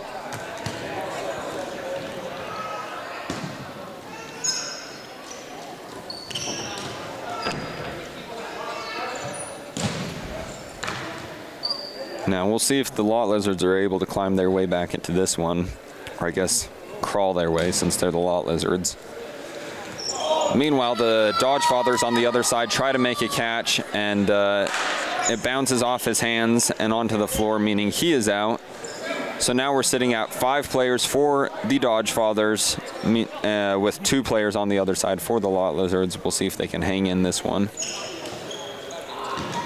And remember, if they lose here, that's it for the moment. They do have one game further on in the evening against Team Let's Go, which we haven't seen yet. So now we have 1 player left for the Lot Lizards. Let's see if he goes for the money ball. He does, and that one is extremely high. He makes a good dodge there. Let's see how long his luck lasts. And he almost stepped out of bounds there. Seems like a couple of players have been getting away with stepping out of bounds earlier on, but who knows, he may, with all the attention on him, he's probably not going to risk much.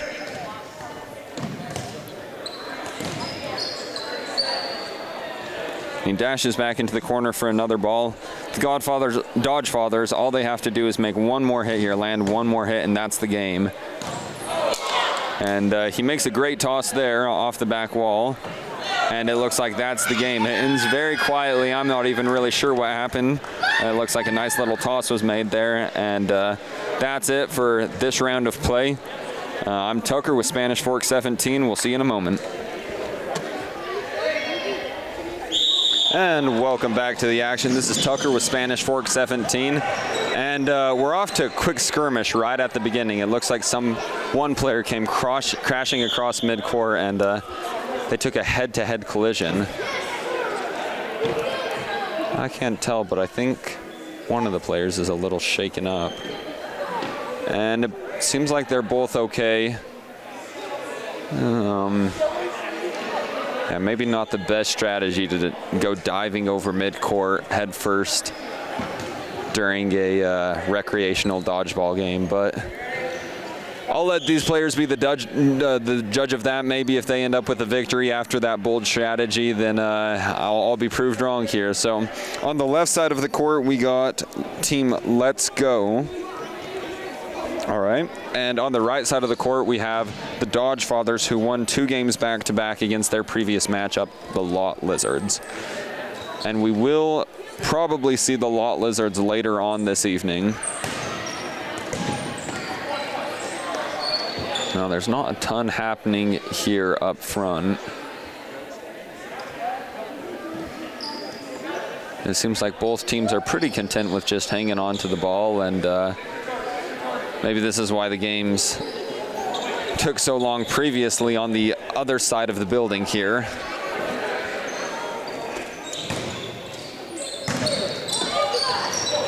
Now a fun little dodge made by the player on the Let's Go team. He kind of leaned backwards, and I guess he thought he was being introduced to the Matrix there, but it worked out in his favor. Now a player is eliminated from the Dodge Fathers. It looks like he's having a dispute with the refs. He thought that the player that hit him was already out, and now he realizes that he was wrong, and the play continues. And a quick advance being made by the Dodge Fathers. They rush the line, and some throws are made. They did get a player, and weren't able to make the catch for the Let's Go team after the player was hit on the arm. So things are pretty even across the board here. The Dodge Father team missing 4 players, the Let's Go team only missing 2. And there goes a great hit right to the nether regions. He walks it off, though. Looks like he's okay. Maybe it just missed to the left or right as that player comes off the court, making it 3 players eliminated to 4 players eliminated.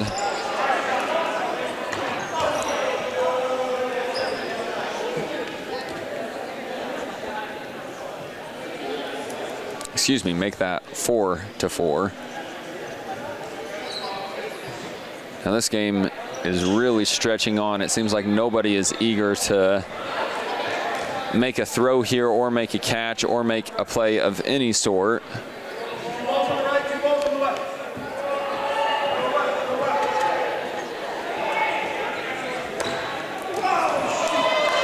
Now, after a good throw from each side, it looks like 1 player is eliminated from each team.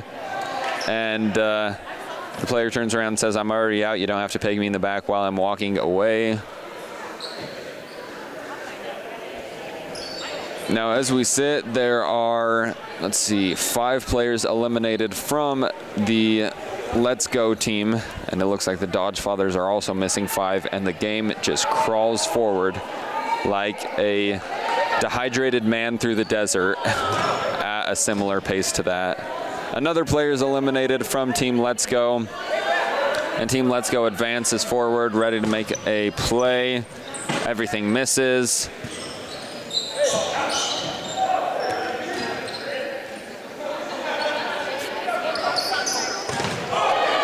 And a player on each side of the court is eliminated in that engagement. Oh, let's see it. It actually looks like the player on the Dodge Fathers team decided that he had hit the other player first, and a lot of this comes down to the player's own integrity. They sometimes have to make a call because the refs can't see things. There's been a couple disputes, but everything so far has been solved pretty equally and pretty fairly, it seems like.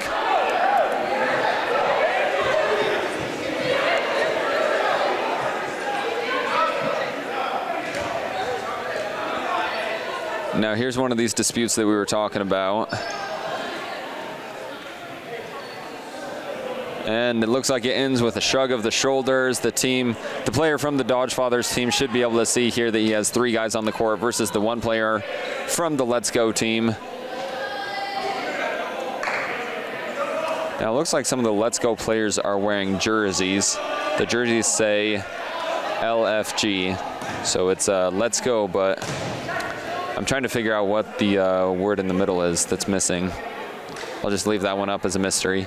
Now it looks like there's some disregard or confusion about whether or not if a player is out of bounds, if he's going for a ball, if that's okay. Because earlier on, we do remember that players holding on to each other to reach across the midcourt line to grab balls. So, and a great throw is made there as the player on the Let's Go team continues to make awesome dodges. And here comes a couple more tosses. And that's it for Team Let's Go. So the Dodge Fathers, after winning the Lot Lizards during the last round, take the first game here, a game that just seemed to crawl on forever. But what matters at the end of the day is that they walked away with the victory. Now the refs are getting a count of all the players to make sure that there's an even 10 on each side of the court. And we'll see what happens in game 2. Now for such a niche sport, it really does seem like all of these spectators have pulled in their friends and family, and there's actually a pretty impressive crowd in here for recreational dodgeball. So maybe if you're in Spanish Fork around the time of the annual dodgeball tournament next year, it seems to happen towards the end of November around Thanksgiving. Make sure you make an appearance. It's a heck of a lot of fun. At the very least, you'll get to see a couple people smacked in the face with the ball if you're into that kind of Three Stooges humor, that slapstick comedy. If not, then you'll get to see a lot of really good competitive play. And it looks like there's a dispute at midcourt as players try to decide who actually got out there. And it was the player from Team Let's Go as well as a player from Team Dodge Father. Now remember, Dodge Father took the first game here. If they take this game, then it's all over for this round. If Team Let's Go is able to eke out a win here, then they'll get to have another game to decide the final result. A great catch is made there, bringing in a player from Team Let's Go. However, it doesn't seem like the player from the Dodge Fathers team came off the court. This remains to be seen.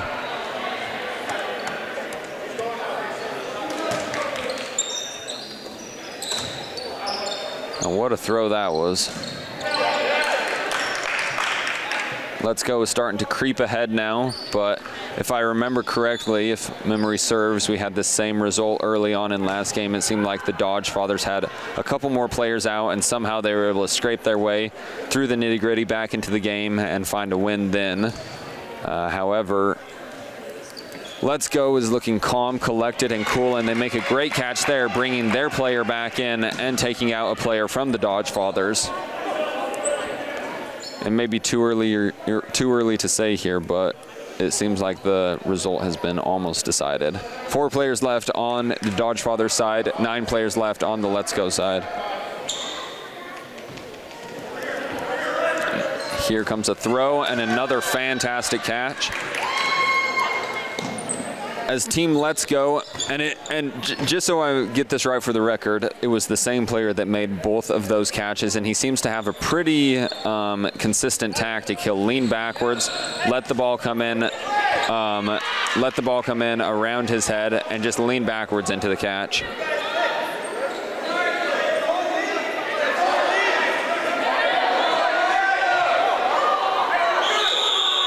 Now there's an interesting dispute going on here for recreational dodgeball. It seems like one team is pretty set on a specific idea, while Team Dodge Fathers just trying to hang on to this game, and they got a pretty clear elimination there. There should be no question about that one.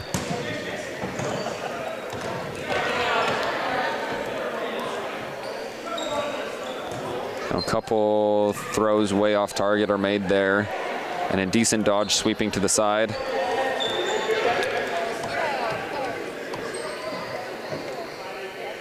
It was tough this point in the game because Team Let's Go has more players, but they don't really have a lot of balls in their hand.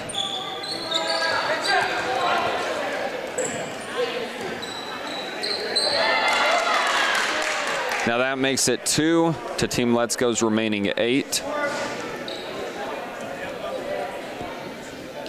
Well, you can be sure of this. If Team Let's Go is able to win here, and it does look like that will be the result unless Team Dodgefathers is able to sink the money ball or somehow come up with a miracle hitting all of the players left, then it will be a battle during that final game. And a great toss there eliminates the second to last player from Team's Dodgefather.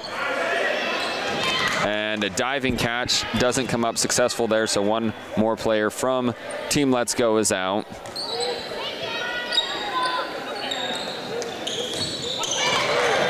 He's able to make a couple other great dodges, doesn't get anything from that throw. He's going to have to start making some good action here, and there he's tagged on the leg, and that makes it an even 1-1. Both players cross the court back to their starting sides, and we'll see who takes it for this final battle.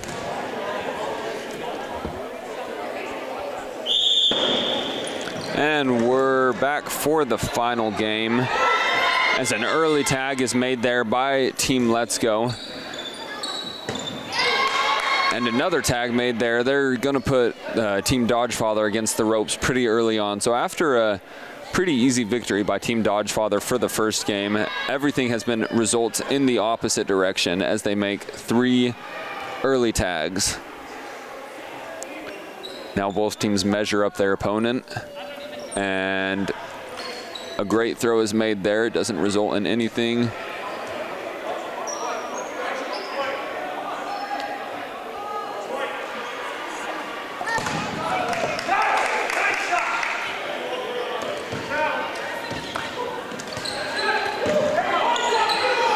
And a great toss is made there to eliminate players from both teams.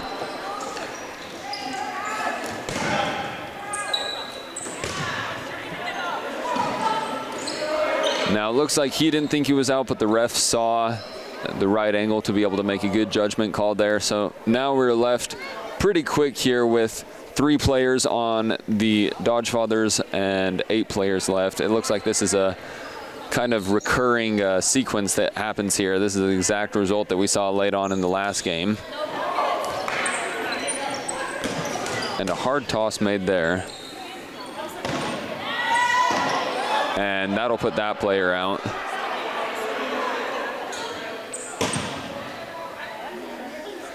Now another rule that's written down in our 3-page rule book is that if a ball hits a player and then hits anything else other than another player, then that player is out. So for example, if a ball hits a player and then the back wall and then they catch it, the player would still be out. The back wall is a continuation of the floor, as is the backboards in these basketball courts.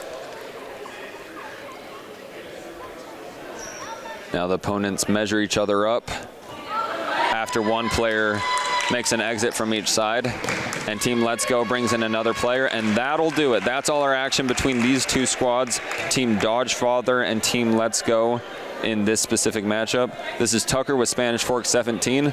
We will see you in a little bit. This is Tucker with Spanish Fork 17, and we are back to the action. On the left side of the court, we got the Lot Lizards, and on the right side of the court, we have Team Let's Go. We've seen both of these teams before. The Lot Lizards were up against Squirtle Squad, so it's kind of no surprise they lost there. The Squirtle Squad is a sound group of dodgeball players. Their second matchup against the Dodgefathers ended in 2 losses back-to-back, but they were a little bit closer. Now, the team on the right here, Let's Go, after losing 1 game to the Dodgefathers group, they were able to turn around and win the next game. And a great catch made there off of a player's ball, and he walks off the court, and another fantastic catch. So they should have everyone back into the game right now. And Team Let's Go starting to make some pretty good plays here.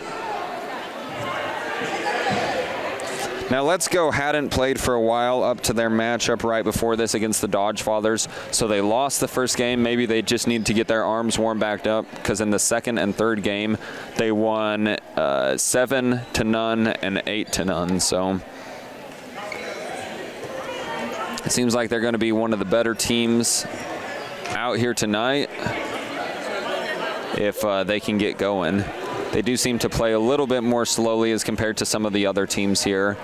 And a great toss made there by Team Let's Go. So now as it stands, there's 10 players of Let's Go on the court after 2 catches were made to get all of their players back into the game, and 4 players of the Lot Lizards.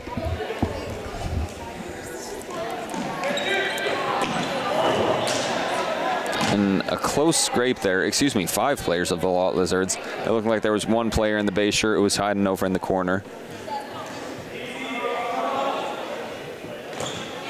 Another fantastic catch by Team Let's Go. And it looks like Camo Shirt is done for this game. Unless, and we have talked about this earlier, if a money ball play is made where there's only 1 player remaining on the court and he is able to throw the ball into the opposing team's basket, then the entire team will come back into play.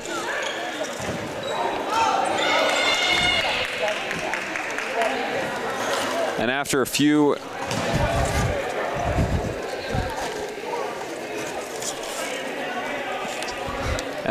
quick plays there, we're ending up with 2 players of the Lot Lizards left on the court compared to Team Let's Go's 8. And a great tag made there, and a diving catch just barely hits the floor. Not for lack of effort. It seems like Team Lot Lizards is definitely leaving it all out on the court as they make another tag there. They're left with 1 player with an awesome beard, rocking the tank top. Looks like he's ready to get out here and win this whole bout. Let's see how he fares against 7 of the Team Let's Go. 6 of Team Let's Go. He's able to make another hit there just before he misses the money ball shot, and his ball is caught and he is out. So, after winning 7 players to no players, 6 players to no players after that tag in the final few seconds there, Team Let's Go takes another resounding victory. After that first bout against the Dodge Fathers, they've looked nothing but unstoppable out here. Meanwhile, Lot Lizards, this may be their last game of the evening. We'll see how they fare here, but unless they're able to get a win and extend this round to 1 more game, I think this will be it for them.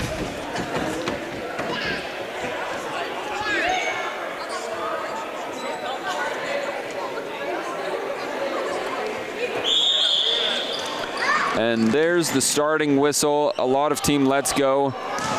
Let's Go makes an early start dash to the line. And it seems like there's 1 casualty from each side, so we're still flush across the board. Now, another rule to note is that if a player throws the ball and the opposing player is holding a ball in their hand, if it hits off that player's ball and then hits another player, then that player is considered safe because the ball does render the ball dead unless they are able to catch it. So if you're able to hit a ball up into the air, there's no negative effects that come out of it. However, there can be positive effects.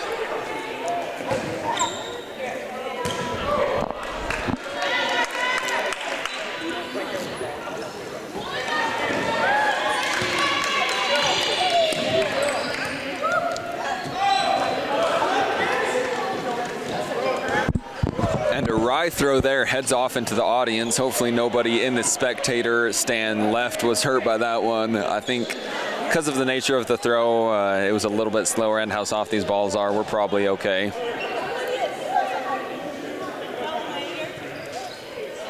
Now here's a theme that has been occurring a lot tonight. 1 player out from Team Let's Go, and on the far side of the court, 4 players out from Lot Lizard. And that same player has made several impressive catches tonight from Team Let's Go, bringing her only out teammate back onto the court. Meanwhile, the Lot Lizards try to make a catch and aren't able to capitalize on that endeavor. And on one side of the court, we got a young fella who is dancing. I'm not sure what the dance is, but he seemed to really be feeling it. Maybe it was the Running Man, and there's a dab, just for fun. And he claps on his way out. Obviously not very pleased with the result of his dancing. And now we're timing the games just because of how late it's getting in the evening. The referee says we have 1 minute left, which matches up pretty consistently with what we're seeing here. There's one player left, and we remember a couple games ago against the Dodge Fathers, he was the last player out from the Lot Lizards, and there he's tagged on the ankle there, and that wraps up the game. Team Let's Go will be moving on to the bracketed section, and we'll also see them in the next bout against Hoosier Daddy, or Hosier Daddy. I'm not sure how to pronounce this one. We'll figure that out on the other side. This is Tucker with Spanish Fork 17. And this is Tucker with Spanish Fork 17. We are back to the action on this brisk and chilly November evening. It looks like Hosier Daddy over here on the left side, they're taking a strategy we've only seen maybe once or twice before. Nobody goes for a ball right at the beginning. They're all trying to make the difficult catches. And this time it doesn't pay out for them as they lose 2 of their players compared to Let's Go's 1 player. Now Let's Go, we saw them lose their first game over in this gym. However, ever since then, they've been nothing but unstoppable, often winning games 8-0, or sometimes even once or twice they won 10-0 on the court. We'll see how they fare tonight. They already got 1 player off, but they're actually known for making their impressive catches. So we'll see if they're able to get their player back into the game here. Now, a couple strong tosses are made, but the end result is Hoosier Daddy with 4 players out and Team Let's Go with only 1. Now the fans are really starting to pack into this side of the arena. It seems like there's probably, I wouldn't say less than 60 people in here. An impressive showing for Spanish Fork City's recreational dodgeball. And another player's eliminated there with an awesome throw. Make that another 2 players. And now another 3, or the final 3 players on the court are fighting for their life against this unstoppable force of Team Let's Go. Now, earlier on in the evening, it looked like there were 2 favorites to kind of take the title here. It was the Squirtle Squad, who was the champions a couple of years ago, and the Swolgers, who were the champions last year. However, Team Let's Go, despite that, 1 game where they lost early on by a narrow margin. Ever since then, they've been nothing but gold, and they're able to make another sweet elimination there. So the Hosier Daddy is left with 2 final players. Meanwhile, Team Let's Go has all but 1 of their squad out there. And another sweet toss there eliminates everyone but the final player from Team Hosier Daddy, and that is it. The action wraps up. Everyone's eliminated after a pretty brief bout where we see only 2 players from Team Let's Go walk over to the sideline. And we're off to the second round of action. If the second round is anything like the first, then the Team Let's Go should make a pretty clear win here. And the same player that was eliminated at the very beginning of the game from Team Let's Go leaves the floor here after getting a player out from the other side. However, it doesn't seem like they are really hurting without him, as they only lost 1 player for the rest of that game.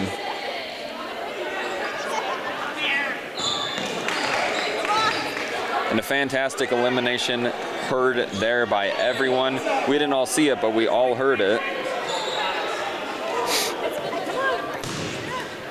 And I'll tell you, that kid has a rocket for an arm. Another team member launches one in that direction, and here comes a great throw that the player's able to dodge, and then he gets tagged in the midsection after jumping over the first one. And I'm not sure what... Okay, so a catch was made by the team on the right side of the court, Team Hoosier Daddy. Meanwhile, Team Let's Go loses another player.